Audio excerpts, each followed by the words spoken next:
Emily Drewry from NASDAQ here at WSJ Tech Live, sitting down right now with co-founder of Karat, Mohit Bhende. Thank you so much for joining me. Great to be here. So tell us about Karat. Karat has made interviewing a job, so we interview candidates for companies. The context is, as every company becomes a tech company, everyone needs to hire tons of engineers. To hire those engineers, you have to conduct lots of interviews, and I think the thing we realized was that there was just a structural gap, we call it the interview gap, between how many engineers you had on staff to conduct interviews versus the number of people you need to hire. So we come in, we solve that gap, and we conduct interviews on behalf of companies. So did this arise from personal experience? It did. It arose from two experiences for me and my co-founder. I was the former head of product strategy at Xbox, so the gaming division at Microsoft.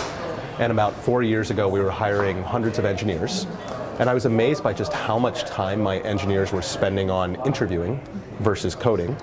None of them were getting promoted because they're good at interviewing. And so I was asking, how good can this process be if it's no one's job? At the same time, my co-founder, Jeff, was working at the Gates Foundation, and he was really kind of looking at candidate experiences and getting jobs. I don't know when the last time you've been in interviews, but most candidates don't like interviewing. Yeah. And so we kind of put our heads together and said, what if we created a company that made interviews actually enjoyable, predictive, and fair? And that's how we came up with this idea that interviewing needed to actually be a profession and a job. And so it was very practical.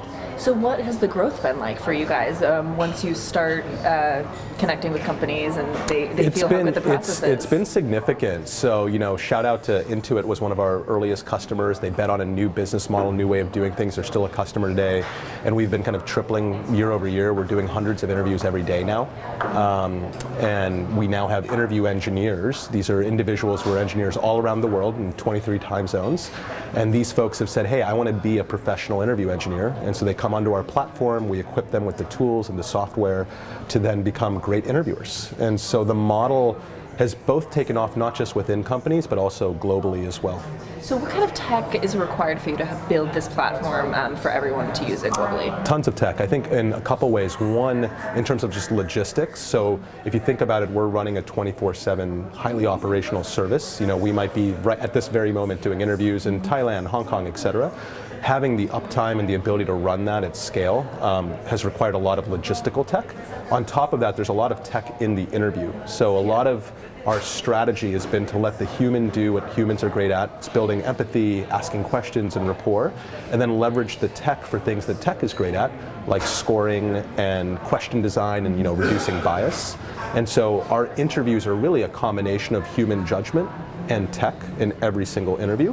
And that's a lot of where we've made our R&D investments today. So you mentioned the word bias. I'm curious to know a little bit more about how, because the tech industry and engineering specifically has a big topic.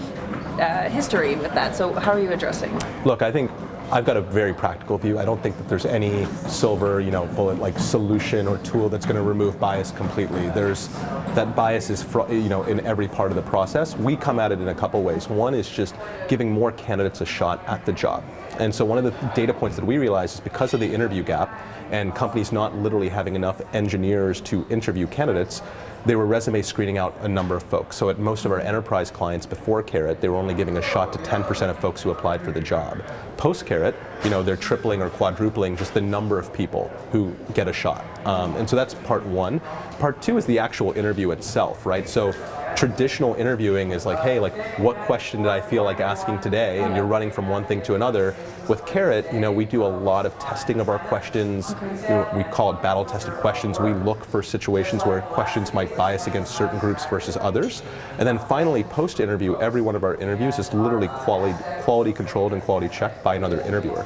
And that does, if you think about normal interviews, that just does not happen, right? It's whatever came in the room leaves the room. Yep. But with Karat, we've really made it a tight process. So it does sound like you've mastered the process right now, but engineering is a field that is constantly changing, Always. New technology. Totally. So how are you preparing for the types of interviews that are to come in years in the future that we It's don't funny, even I think know it's yet? a great question. So even literally at this conference, I've been spending time with leaders talking about cybersecurity interviews, AI interviews, and you know what? A lot of my takeaway is no one really knows how to interview good cybersecurity talent, and I see that as an entrepreneur's opportunity. But the reality is a lot of iteration. It's how you build any good company. You go find early customers to try things out. But I do think for us, a lot of what we do is we try to take a leading stand on like, okay, you want to hire cybersecurity or AI talent, here's the frameworks for how to go do that. And then we try to drive that into the field. And I think there's a lot of opportunity. I've already seen it today with machine learning, where like literally a machine learning job could mean vastly different things depending on the company that you're talking to.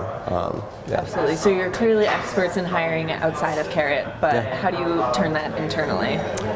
It's actually a great question. I actually personally think that investors ask me all the time, like, what are your biggest competitive moats? And I said, honestly, it starts with people, right? We spend an excruciating amount of time interviewing ourselves. Now, while our product is interviewing engineers, we're now looking at how, for ourselves, how we interview salespeople, how we interview operators, biz ops, et cetera. And so I would say the hallmark of how we've built the company is just bringing in great people and then empowering them to do great things. And so I think that's the strategy Jeff and I have had since the beginning, and I hope it continues for the longest time. Absolutely. So at NASDAQ, we're focused on the idea of rewriting tomorrow. So how are you and Karat rewriting tomorrow? I think back to the people topic, my biggest observation from this conference is everyone here is talking about the future of tech and regulation, but I keep coming back to the idea that behind all that tech is people. It takes people to write code. It takes people to sell new ideas. And so the way I think about Karat's role in reinventing tomorrow is if we can help great people land into great jobs, all of this stuff and everything we're here at this conference to celebrate, it'll happen. And that's what we do. And you're going to have an impact on many, many companies. 100%. And people. That's very cool. That's right. Awesome. Well, thank you so much for joining me. Well, thanks for having me. Thank you, everyone, for tuning in. Emily Drewry from WSJ Tech Live here with NASDAQ.